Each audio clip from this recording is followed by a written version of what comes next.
ಇವತ್ತಿನ ವಿಡಿಯೋದಲ್ಲಿ ಶಿಷ್ಯ ಹೆಂಗಿರಬೇಕು, ಶಿಷ್ಯನ ಭಕ್ತಿ ಯಾವ ಥರದಲ್ಲಿದ್ದರೆ ಗುರುವಿಗೆ ಇಷ್ಟ ಆಗುತ್ತೆ, ಗುರು ಅನುಗ್ರಹ ಮಾಡ್ತಾನೆ ಅನ್ನೋದನ್ನು ಇವತ್ತಿನ ವಿಡಿಯೋದಲ್ಲಿ ನಾನು ಮಾಹಿತಿ ಕೊಡ್ತಾ ಇದ್ದೇನೆ.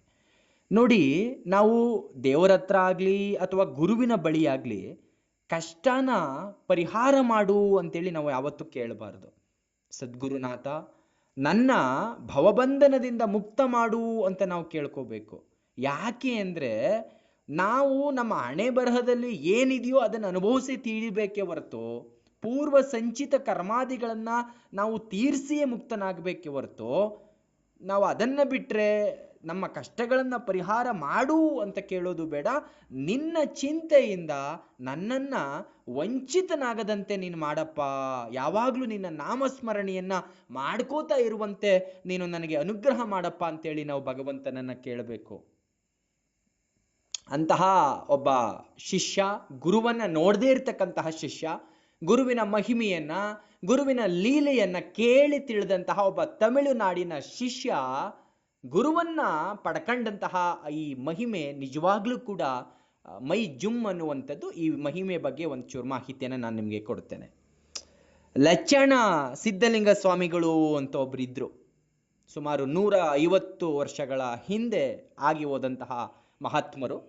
ಅವರು ಬಿಜಾಪುರ ಜಿಲ್ಲೆ ಸಿಂದಗಿ ತಾಲೂಕಿನ ಕಕ್ಕಳಮೇಲಿ ಅನ್ನುವಂತಹ ಒಂದು ಗ್ರಾಮದಲ್ಲಿ ಲೀಲೆಗಳನ್ನು ಮಾಡಿದಂಥವರು, ಅಲ್ಲೆಯ ಹುಟ್ಟಿದಂಥವ್ರು. 1848ರಲ್ಲಿ ಅವರು ಜನ್ಮವನ್ನು ತಾಳ್ತಾರೆ.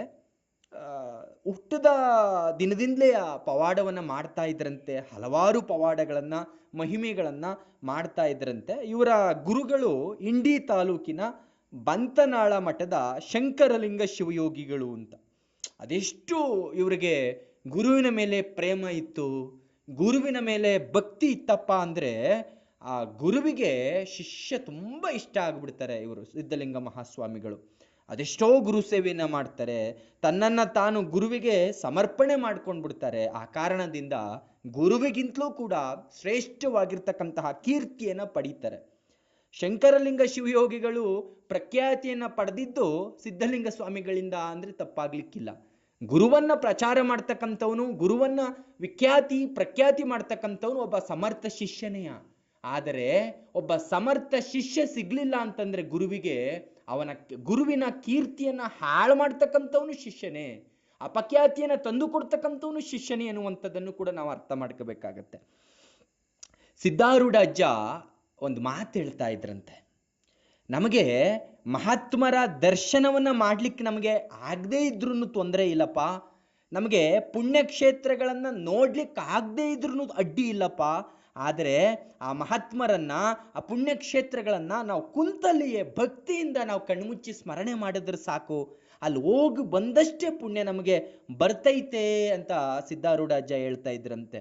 ಅದರಿಂದ ನಮ್ಮ ಮನಸ್ಸು ಸ್ಥಿರ ಆಗುತ್ತೆ, ಅದರಿಂದ ನಮಗೆ ಜ್ಞಾನ ಪ್ರಾಪ್ತಿ ಆಗುತ್ತೆ, ಅದರಿಂದಾನೇ ನಮಗೆ ಮೋಕ್ಷ ಸಿಗ್ತೈತೆ ಅಂತ ಅಜ್ಜ ಹೇಳ್ತಾ ಇದ್ರಂತೆ. ಅದಕ್ಕೆ ನಾವು ಮಹಾತ್ಮರನ್ನ ನೋಡ್ಲಿಕ್ಕೆ ಆಗಲಿಲ್ಲ, ಆಗ ಅವರಿಲ್ಲ, ಈಗ ಅವರಿಲ್ಲ, ಅವರನ್ನು ನೋಡ್ಲಿಕ್ಕೆ ಆಗಂಗಿಲ್ಲ ಅಂತೇಳಿ ಯಾರೂ ಕೂಡ ಚಿಂತೆ ಮಾಡೋದು ಬೇಡ. ಅವ್ರ ಬಗ್ಗೆ ನಾನು ಹೇಳ್ತಕ್ಕಂತಹ ಕೆಲವೊಂದು ಚರಿತ್ರೆಯನ್ನು ಕೇಳಿ ಮೈ ಜುಮ್ ಅಂತ ನಮಗೆ ರೋಮಾಂಚನ ಆಯ್ತಪ್ಪ ಅಂದರೆ, ಅನುಭವ ಆಯ್ತಪ್ಪ ಅಂದರೆ ನಾವು ತಿಳ್ಕೋಬೇಕು, ಆ ಮಹಾತ್ಮರ ಆಶೀರ್ವಾದ ನಮಗಾಗಿದೆ ಅಂತೇಳಿ ನಾವು ತಿಳ್ಕೋಬೇಕು. ಇವತ್ತಿನ ಸತ್ಸಂಗದಲ್ಲಿ ಸಿದ್ಧಲಿಂಗ ಮಹಾರಾಜರ ಒಂದು ಲೀಲೆಯನ್ನು ನಾನು ನಿಮ್ಮೊಂದಿಗೆ ಹಂಚ್ಕೊಳ್ತಾ ಇದ್ದೇನೆ. ಲಚ್ಚಾಣ ಎನ್ನುವಂತಹ ಒಬ್ಬ ಪುಣ್ಯಕ್ಷೇತ್ರದೊಳಗೆ ಸಿದ್ಧಲಿಂಗ ಸ್ವಾಮಿಗಳು ಅವರ ಗುರುಗಳು ದೇಹವನ್ನು ತ್ಯಜಿಸಿದ ಮೇಲೆ ಕಮರಿ ಮಠವನ್ನು ಸ್ಥಾಪನೆ ಮಾಡಿಕೊಂಡು ಹಲವಾರು ಲೀಲೆಗಳನ್ನು ಮಾಡ್ತಾ ಇದ್ರು. ಇವರ ಮಹಿಮೆಯನ್ನ, ಇವರ ಕೀರ್ತಿಯನ್ನ ಕೇಳಿದಂತಹ ತಮಿಳುನಾಡಿನ ಇಬ್ಬರು ಸಾಧುಗಳು, ಇವರು ಸಾಧಕರಾಗಿರ್ತಾರೆ, ಇವರ ದರ್ಶನವನ್ನ ಮಾಡಬೇಕಲ್ಲ, ಅವರನ್ನ ಒಂದ್ಸಾರಿ ನಾನು ನೋಡಬೇಕಲ್ಲ, ಅವರ ಪಾದಪೂಜೆಯನ್ನು ಮಾಡಬೇಕಲ್ಲ ಅಂತೇಳಿ ಆ ಇಬ್ಬರು ಸಾಧುಗಳು ಸಂಕಲ್ಪ ಮಾಡ್ತಾರೆ. ಸಂಕಲ್ಪ ಮಾಡಿದವರೇ ತಮಿಳುನಾಡಿನಿಂದ ಲಚ್ಚಾಣಕ್ಕೆ ಬರಬೇಕು. ಲಚ್ಚಾಣಕ್ಕೆ ಬರಬೇಕು ಅಂದ್ರೆ ಸಾಕಷ್ಟು ದುಡ್ಡು ಬೇಕು. ಅವರ ಹತ್ರ ದುಡ್ಡು ಇರಲ್ಲ. ಯಾಕಂದ್ರೆ ಭಿಕ್ಷೆಯನ್ನ ಬೇಡಿ ಜೀವನವನ್ನ ಮಾಡ್ತಾ ಇದ್ದಂತಹ ನಿಜವಾಗಿರ್ತಕ್ಕಂತಹ ಸಾಧಕರು, ನಿಜವಾಗಿರ್ತಕ್ಕಂತಹ ಸಂತರು ಅವರು ಬೇಡಿ ತಿಂತಕ್ಕಂಥದ್ದೇ ಅವರ ಕಾಯಕ. ಕೂಡಿಯುವಂಥದ್ದು, ಸಂಗ್ರಹ ಮಾಡುವಂಥದ್ದು ಅವರ ಕಾಯಕ ಆಗಿರಲಿಲ್ಲ.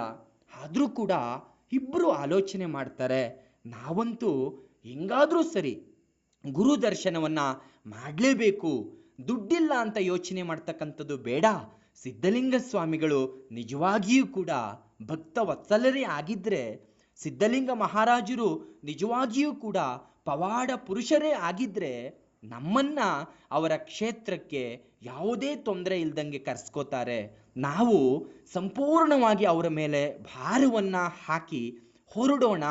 ಎಲ್ಲಾದ್ರೂ ಗಾಡಿ ಸಿಕ್ಕಪ್ಪ ಅಂದ್ರೆ ಆ ಗಾಡಿಯನ್ನ ಹತ್ಕೊಳ್ಳೋಣ, ಸಿಗ್ಲಿಲ್ಲ ಅಂದ್ರೆ ನಡ್ಕೊಂಡೇ ಹೋಗೋಣ ಅಂತೇಳಿ ಸಿದ್ಧಲಿಂಗ ಮಹಾರಾಜರ ಸ್ಮರಣೆಯನ್ನ ಮಾಡಿಕೊಂಡು ಹೋಗೋಣ ಮಾರನೇ ದಿನ ಅಂತೇಳಿ ಅವರು ಮಾರನೇ ದಿನ ಸ್ನಾನ ಪೂಜೆ ಭಿಕ್ಷೆ ಎಲ್ಲವನ್ನ ಮಾಡಿ ತಮಿಳುನಾಡಿನಿಂದ ಹೊರಡ್ತಾರೆ ಆ ಮಹಾತ್ಮರಿಬ್ಬರು ಕೂಡ. ಅವಾಗ ಅವರಿಗೆ ಎಲ್ಲೆಲ್ಲೂ ಕೂಡ ಅನುಕೂಲ ಆಗುತ್ತೆ. 2 ದಿನದೊಳಗೆ ಅವಾಗಿನ ಕಾಲಕ್ಕೆ ಬಿಜಾಪುರ ಸಿಟಿಗೆ ಬಂದ್ಬಿಡ್ತಾರೆ ತಮಿಳುನಾಡಿನಿಂದ. ಬಹಳ ಸಂತೋಷ ಆಗುತ್ತೆ. ಅಷ್ಟು ದೂರದ ಮಾರ್ಗವನ್ನ 2 ದಿನಕ್ಕೆ ಕ್ರಮಿಸಿದ್ದೀವಲ್ಲಪ್ಪ ಅಂತೇಳಿ ಸಂತೋಷ ಆಗುತ್ತೆ. ಇನ್ನೇನು ಸ್ವಲ್ಪ ದೂರ ಇದೆ ಕಮರಿಮಠ, ಅಲ್ಲಿಗೆ ಕಮರಿಮಠಕ್ಕೆ ಹೆಂಗುವ ರೈಲ್ ಹೋಗುತ್ತೆ, ರೈಲಲ್ಲೇ ನಾವು ಹೋಗೋಣ ಅಂತ ಅನ್ಕೊಂಡು ಇಬ್ರು ಸಾಧುಗಳು ತಮ್ಮ ಬಳಿ ದುಡ್ಡು ಇಲ್ಲದೆ ಹೋದ್ರೂ ಸಿದ್ಧಲಿಂಗ ಸ್ವಾಮಿಗಳ ಮೇಲೆ ಭಾರವನ್ನ ಹಾಕಿ ರೈಲನ್ನು ಹತ್ತು ಬಿಡ್ತಾರೆ ಇಬ್ರು ಸಾಧುಗಳು. ರೈಲು ಹೊರಡುತ್ತೆ. ರೈಲು ಮಧ್ಯದಲ್ಲಿ ಟಿಕೆಟ್ ಕಲೆಕ್ಟರ್ TC ತಪಾಸಣೆ ಮಾಡ್ತಕ್ಕಂಥ ಸಂದರ್ಭದಲ್ಲಿ ಎಲ್ಲರನ್ನ ತಪಾಸಣೆ ಮಾಡ್ತಾನೆ. ತಪಾಸಣೆ ಮಾಡ್ಕೊಂಡು ಇವ್ರ ಹತ್ರಕ್ಕೂ ಬರ್ತಾನೆ. ಇವ್ರ ಹತ್ರಕ್ಕೂ ಬಂದು ಇವ್ರ ಹತ್ರ ಟಿಕೆಟ್ ಕೇಳ್ತಾನೆ. ಟಿಕೆಟ್ ತೋರಿಸಿ ಅಂತಾನೆ. ಟಿಕೆಟ್ ತಕೊಂಡ್ರಿ ಅಲ್ವಾ ತೋರಿಸೋದು. ಸಾಧುಗಳು ಇಬ್ರು ಕೂಡ ಇದ್ದದ್ದನ್ನ ಇದ್ದಂಗೆ ಹೇಳ್ತಾರೆ, ನಾವು ಮಹಾತ್ಮರಾಗಿರ್ತಕ್ಕಂತಹ ಲಚ್ಚಾಣ ಸಿದ್ಧಲಿಂಗ ಸ್ವಾಮಿಗಳವನ್ನ ದರ್ಶನ ಮಾಡಲಿಕ್ಕೆ ನಾವು ಹೋಗ್ತಾ ಇದ್ದೀವಿ. ನಾವು ಭಿಕ್ಷೆ ಬೇಡಿ ಜೀವನವನ್ನ ಮಾಡ್ತಕ್ಕಂತಹ ಸಾಧುಗಳು, ನಮ್ಮ ಬಳಿ ದುಡ್ಡು ಎಲ್ಲಿಂದ ಬರಬೇಕಪ್ಪ? ತಮಿಳುನಾಡಿನಿಂದ ಇಲ್ಲಿ ತನಕನೂ ಕೂಡ ಸಿದ್ಧಲಿಂಗ ಮಹಾರಾಜರನ್ನ ನನ್ನ ಸ್ಮರಣೆ ಮಾಡಿಕೊಂಡು ನಾವು ಇಲ್ಲಿಗೆ ಬಂದಿದ್ದೀವಿ. ನಮ್ಮನ್ನ ಅವರು ನಿರಾತಂಕವಾಗಿ ಇಲ್ಲಿಗೆ ಕರ್ಕೊಂಡು ಬಂದಿದ್ದಾರೆ. ದಯವಿಟ್ಟು ನಮಗೇನೂ ತೊಂದರೆ ಕೊಡಬೇಡಿ ಅಂತ ಆ ಇಬ್ರು ಸಾಧುಗಳು ದೈನ್ಯತೆಯಿಂದ ವಿನಂತಿ ಮಾಡ್ಕೋತಾರಂತೆ ಆ TC ಹತ್ರ. ಆದರೂ ಕೂಡ ಆ TC ತನ್ನ ದರ್ಪದಿಂದ ಅವರ ಮಾತನ್ನ ಒಪ್ಪದೆ, ಅದೆಷ್ಟು ಸೊಕ್ಕಿರಬೇಕು ನಿಮಗೆ, ಟಿಕೆಟ್ ತಗೊಳ್ಳದೆ ಟ್ರೈಲಲ್ಲಿ ಓಡಾಡೋದು ಅಲ್ದೇನೆ ಅನುಕೂಲ ಮಾಡಿಕೊಡಿ ಅಂತ ಬೇರೆ ದರ್ಪದಿಂದ ಮಾತಾಡ್ತಾ ಇದ್ದೀರಲ್ಲ ಅಂತೇಳಿ ಸಿಟ್ಟಿನಿಂದ ಅವನು ಪೊಲೀಸರನ್ನ ಕರೆಸಿ ಅವರನ್ನ ಹೊಡಿಲಿಕ್ಕೆ ಹೇಳ್ತಾನೆ TC. ಆ ಸಾಧುಗಳನ್ನ ಆ ಪೊಲೀಸ್ನವರು ಹೊಡಿತಾರಂತೆ. ಹೊಡೆದಾಗ ಆ ಸಾಧುಗಳು ಸಿದ್ಧಲಿಂಗ ಸಿದ್ಧಲಿಂಗ ಅಂತ ಸ್ಮರಣೆ ಮಾಡ್ತಾ ಇದ್ರಂತೆ. ನೋಡಿ, ಸಿದ್ಧಲಿಂಗ ಸ್ವಾಮಿಗಳು ಆ ಸಾಧುಗಳು ಯಾವತ್ತೂ ನೋಡಿಲ್ಲ. ಸಿದ್ಧಲಿಂಗ ಸ್ವಾಮಿಗಳನ್ನ ಸಾಧುಗಳು ನೋಡಿಲ್ಲ, ಸಾಧುಗಳನ್ನ ಸಿದ್ಧಲಿಂಗ ಸ್ವಾಮಿಗಳು ನೋಡಿಲ್ಲ. ಅವರ ಮಹಿಮೆಯನ್ನ ಕೇಳಿ ಇದೇ ಮೊದಲ ಬಾರಿಗೆ ನೋಡ್ಲಿಕ್ಕೆ ಬರ್ತಾ ಇರ್ತಕ್ಕಂಥದ್ದು. ಅಂತಹದ್ರೊಳಗೆ ಅದೆಷ್ಟು ಗುರುವಿನ ಮೇಲೆ ಪ್ರೀತಿ, ಅದೆಷ್ಟು ನಂಬಿಕೆ ಕುಂತಿತಪ್ಪ ಅವರಿಗೆ ಅಂದರೆ, ಇವರು ರೈಲಿನೊಳಗೆ ಸಿದ್ಧಲಿಂಗ ಅಂತಂದಾಗ ಅವರಿಗೆ ಪೊಲೀಸ್ನವರು ಹೊಡಿತಾ ಇದ್ದಂತಹ ಆ ಪೆಟ್ಟು ಕಮರಿ ಮಠದೊಳಗೆ ಸತ್ಸಂಗದಲ್ಲಿ ಕುಳಿತಿರ್ತಕ್ಕಂತಹ ಸಿದ್ಧಲಿಂಗ ಸ್ವಾಮಿಗಳಿಗೆ ಆ ಏಟು ಬೀಳ್ತಾ ಇತ್ತಂತೆ. ಏಟು ಬೀಳ್ತಿದ್ದಾಗ ಸಿದ್ಧಲಿಂಗ ಸ್ವಾಮಿಗಳು ಸತ್ಸಂಗವನ್ನ ನಿಲ್ಲಿಸಿ ಅವರ ಗುರುಗಳಾಗಿರ್ತಕ್ಕಂತಹ ಶಂಕರಲಿಂಗ ಅಂತಿದ್ರಂತೆ. ಅವರ ಮೈ ಇದ್ದಕ್ಕಿದ್ದಂತೆ ಬೆವರು ಬಿಡ್ತಂತೆ. ಸುತ್ತ ಇದ್ದಂತಹ ಭಕ್ತರಿಗೆ ಚಿಂತೆ ಆಯ್ತಂತೆ. ಅಜ್ಜ ನಿಮ್ಗೆ ಏನ್ ತೊಂದರೆ ಆಗ್ತೈತೆ ಅಂತ ಹಿಂದೆ ನೋಡ್ತಾರಂತೆ. ಗುರುಗಳ ಬೆನ್ನಲ್ಲಿ ಹಿಂದ್ಗಡೆ ಬಾಸುಂಡೆ ಬರ್ತಾ ಇದ್ದಂತೆ. ಇದಕ್ಕಿದಾಗೆ ದೇಹ ಬೆವರ್ತಾ ಇತ್ತಂತೆ, ರಕ್ತ ಎಪ್ಗಡ್ತಾ ಇತ್ತಂತೆ ಬೆನ್ ಮೇಲೆ. ಆಗ ಸಿದ್ಧಲಿಂಗ ಸ್ವಾಮಿಗಳು ಏನು ಬೆನ್ ಮೇಲೆ ಈ ತರ ಎಲ್ಲ ಆಗ್ತಾ ಇದೆಯಲ್ಲ ಅಂತೇಳಿ ಭಕ್ತರು ಸಿದ್ಧಲಿಂಗ ಸ್ವಾಮಿಗಳನ್ನ ಕೇಳಿದಾಗ ಆಗ ಸಿದ್ಧಲಿಂಗ ಸ್ವಾಮಿಗಳು ಹೇಳ್ತಾರಂತೆ, ಏನೂ ಇಲ್ಲಪ್ಪ, ತಮಿಳುನಾಡಿಂದ ಒಂದಿಬ್ರು ಸಾಧುಗಳು ನನ್ನ ದರ್ಶನಕ್ಕೆ ಬರ್ತಾ ಇದ್ದಾರೆ. ಅವರು ನನ್ನ ಮೇಲೆ ಭಾರ ಹಾಕಿ ಬರ್ತಾ ಇದ್ದಾರಪ್ಪ. ಆ ದುಷ್ಟನಾಗಿರ್ತಕ್ಕಂತಹ ರೈಲ್ವೆ ಅಧಿಕಾರಿಯೊಬ್ಬ ಪೊಲೀಸರಿಂದ ಅವರನ್ನ ಹೊಡೆಸ್ತಾ ಇದ್ದಾನಪ್ಪ. ಹಂಗಾಗಿ ನನ್ನನ್ನು ನಂಬಿ ನನ್ನನ್ನೇ ಕರೀತಾ ಇದ್ದಾರೆ. ಅದಕ್ಕೆ ಅವರ ತೊಂದರೆಯನ್ನ, ಅವರ ಪೆಟ್ಟನ್ನ, ನೋವನ್ನ ನಾನು ತಗೊಳ್ತಾ ಇದ್ದೀನಿ ಅಂತ ಗುರುಗಳು ಅವರ ಭಕ್ತರಿಗೆ ಹೇಳ್ತಾರಂತೆ. ಇದೆಂತಹ ಗುರು ಶಿಷ್ಯರ ಸಂಬಂಧ. ಶಿಷ್ಯನನ್ನ ಗುರು ನೋಡೇ ಇಲ್ಲ, ಗುರುವನ್ನ ಶಿಷ್ಯ ನೋಡೇ ಇಲ್ಲ, ದರ್ಶನ ಮಾಡೇ ಇಲ್ಲ. ಕೇವಲ ಸಂಕಲ್ಪ, ಸಂಕಲ್ಪ, ಅದು ಗಟ್ಟಿ ಸಂಕಲ್ಪ. ಸಂಕಲ್ಪ ಮಾಡ್ಕೊಂಡು ಅವನ ನಾಮಸ್ಮರಣೆ ಮಾಡಿರ್ತಕ್ಕಂತಹ ಶಿಷ್ಯನಿಗೆ ಬಂದಿರತಕ್ಕಂತಹ ತೊಂದರೆಯನ್ನ ಇಲ್ಲಿ ಗುರುಗಳು ತಾವೇ ಅನುಭವಿಸ್ತಾ ಇದ್ದಾರೆ ಅಂದ್ರೆ ಅದಕ್ಕಲ್ವ ನಾವು ಗುರುವನ್ನ ಕರುಣಾಸಮುದ್ರ ಅಂತಕ್ಕಂಥದ್ದು. 1000 ತಾಯಿಯ ಪ್ರೇಮವನ್ನ ಕೊಡ್ತಕ್ಕಂಥವನು ಒಬ್ಬ ಸದ್ಗುರು. ಸುಮ್ಮನೆ ಹೇಳಿಲ್ಲ ಶಾಸ್ತ್ರಗಳು ಅವನನ್ನ ಕರುಣಾಸಮುದ್ರ, ಅನಾಥ ರಕ್ಷಕ ಅಂತ ಸುಮ್ಮನೆ ಹೇಳಿಲ್ಲ. ಇಂತಹ ಸಿದ್ಧ ಪುರುಷರ ಬಗ್ಗೆ ಮಾತಾಡುವಂತಹ ಪುಣ್ಯ ನನಗೆ ಸಿಕ್ಕೈತೆ ಅಥವಾ ಕೇಳುವಂತಹ ಪುಣ್ಯ ನಿಮಗೆಲ್ಲ ಸಿಕ್ಕೈತೆ ಅಂದ್ರೆ ನಾವೆಲ್ಲರೂ ಕೂಡ ಭಾಗ್ಯಶಾಲಿಗಳು ಅಂತ ನಾವು ಅನ್ಕೋಬೇಕು. ನಾವೆಲ್ಲರೂ ಕೂಡ ಕೂತಲ್ಲಿಯೇ ಗುರುಸ್ಮರಣೆಯನ್ನ ನಾವು ಮಾಡಿದ್ರೆ ಗುರುವಿಗೆ ನಿಜವಾಗ್ಲೂ ಕೂಡ ನಮ್ಮ ಧ್ವನಿ ಕೇಳುತ್ತೆ, ಅದರಲ್ಲಿ ಸಂಶಯ ಇಲ್ಲ.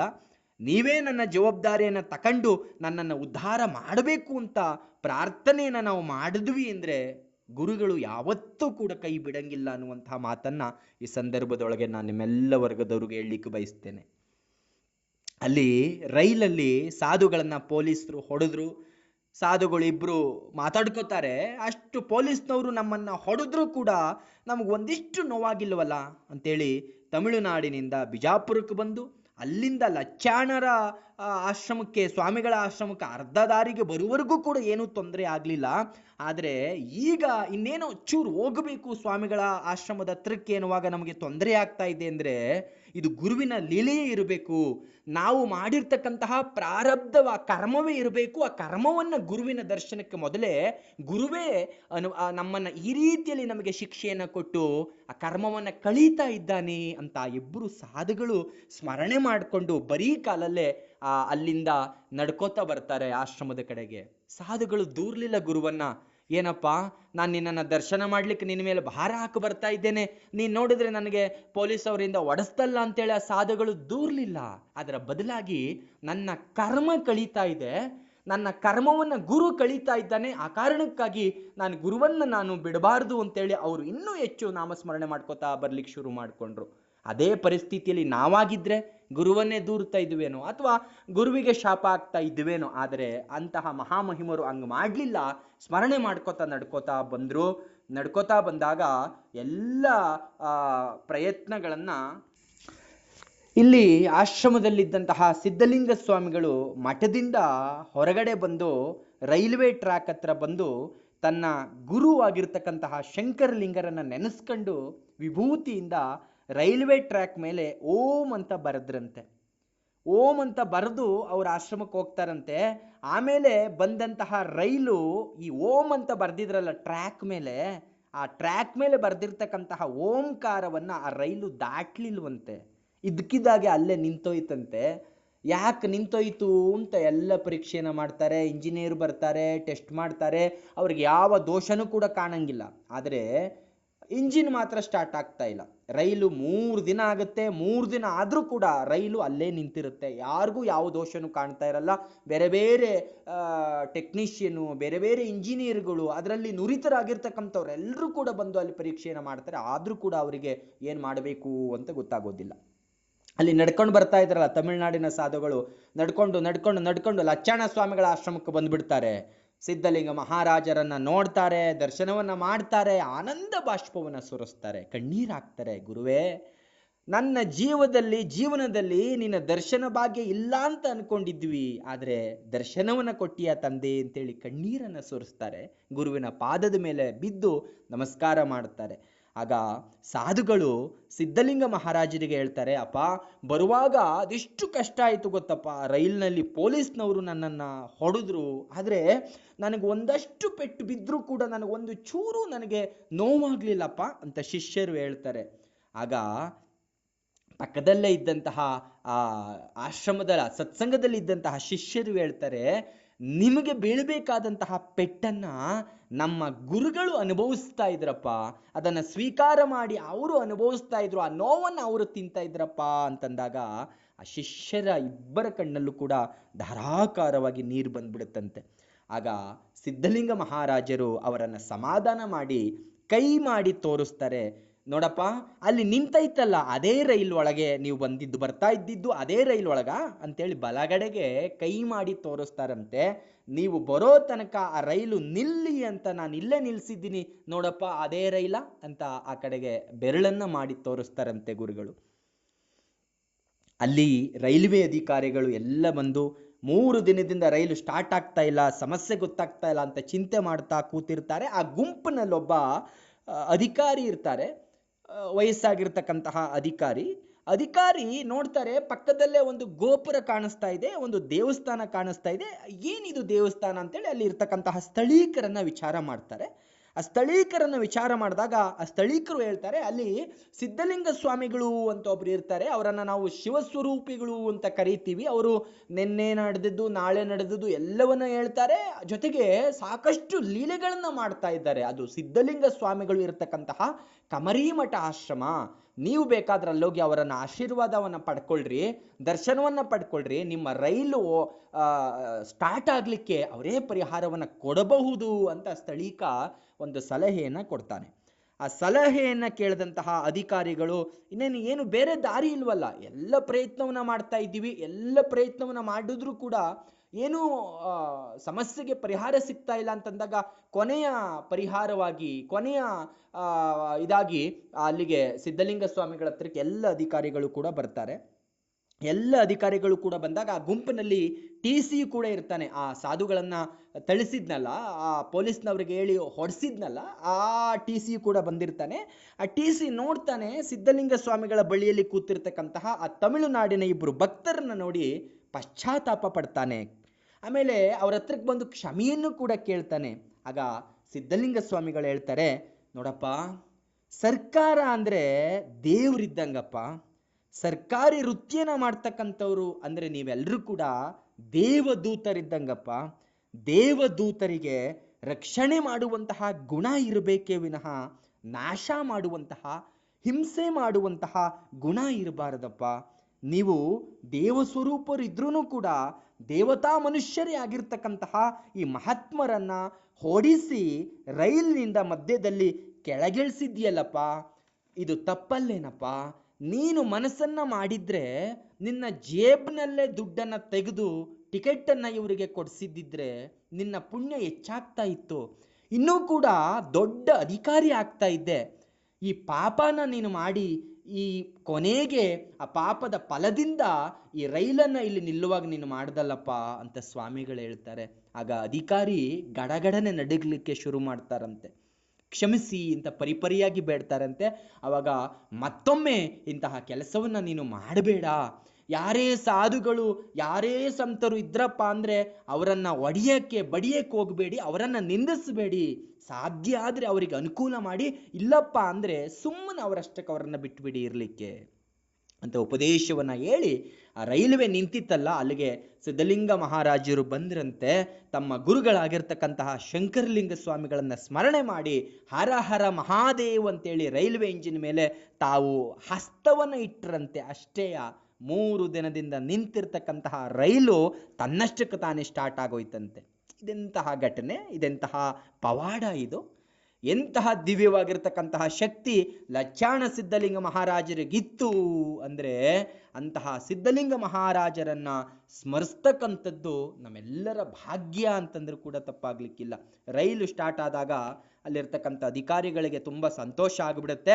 ಹಾಗಾಗಿ ಮಠದಲ್ಲಿ ರಥವನ್ನ ತಯಾರು ಮಾಡ್ಲಿಕ್ಕೆ ಅದೆಷ್ಟೋ ಟನ್ ಕಬ್ಬಿಣವನ್ನ ರೈಲ್ವೆ ಡಿಪಾರ್ಟ್ಮೆಂಟ್ ಇಂದಾನೆ ಕೊಟ್ಟು ಹೋದ್ರಂತೆ. ಆ ರೈಲ್ವೆ ಡಿಪಾರ್ಟ್ಮೆಂಟ್ ಇಂದಾನೆ ಕೊಟ್ಟಿರ್ತಕ್ಕಂತಹ ಕಬ್ಬಿಣದಿಂದ ಕಮರಿ ಮಠದಲ್ಲಿ ರಥವನ್ನ ತಯಾರು ಮಾಡಿದ್ರಂತೆ. ಆ ರಥ ಈಗಲೂ ಇದೆ ಅಂತ ಅಲ್ಲಿ ನಮಗೆ ಸಿದ್ಧಲಿಂಗ ಮಹಾರಾಜರ ಚರಿತ್ರೆಯನ್ನು ಓದುವಾಗ ನಮಗೆ ಉಲ್ಲೇಖ ಸಿಗುತ್ತೆ, ಮಾಹಿತಿ ಸಿಗುತ್ತೆ.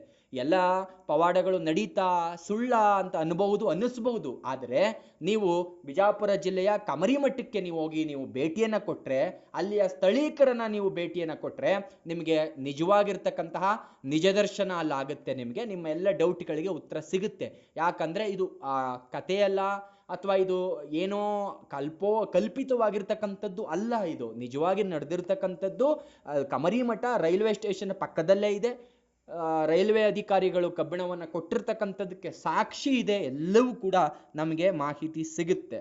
ಸಿದ್ಧಲಿಂಗ ಸ್ವಾಮಿಗಳು 1927ರಲ್ಲಿ ತಮ್ಮ ದೇಹವನ್ನು ತ್ಯಜಿಸಿದ್ರೂ ಕೂಡ ಇವತ್ತಿನವರೆಗೆ ತನ್ನನ್ನು ನಂಬಿರ್ತಕ್ಕಂತಹ ಭಕ್ತರ ಹೃದಯದಲ್ಲಿ ಅವರು ವಿರಾಜಮಾನರಾಗಿದ್ದಾರೆ.